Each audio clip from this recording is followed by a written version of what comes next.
the criminal acts of the Israeli occupation forces against civilians.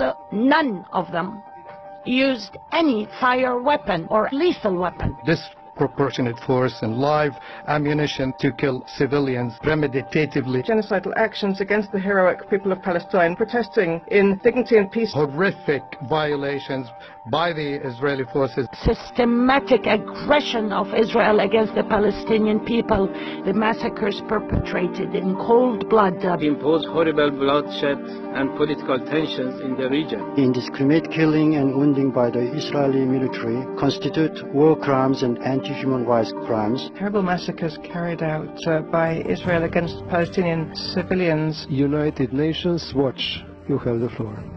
I commanded British troops in Afghanistan, Iraq, the Balkans and Northern Ireland, and served with NATO and the UN. I've come straight from the Gaza front line to share my assessment. Based on what I observed, I can say that everything we just heard here is a complete distortion of the truth. The truth is that Hamas, a terrorist organization that seeks the destruction of Israel and murder of Jews everywhere, deliberately caused over 60 of its own people to get killed. They sent thousands of civilians to the front line as human shields to terrorists trying to break through the border.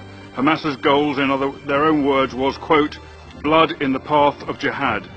I ask every country in this council, you've all been telling us that Israel should have reacted differently, but how would you respond if a jihadist terror group sent thousands to flood your borders and gunmen to massacre your communities?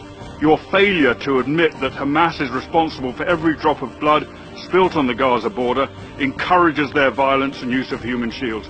It makes you complicit in further bloodshed.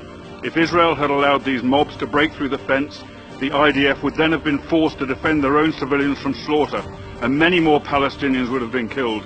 Israel's actions therefore saved lives of Gazans, and if this council really cared about human rights, it should commend the Israel Defense Force for that, not condemn them on the basis of lies.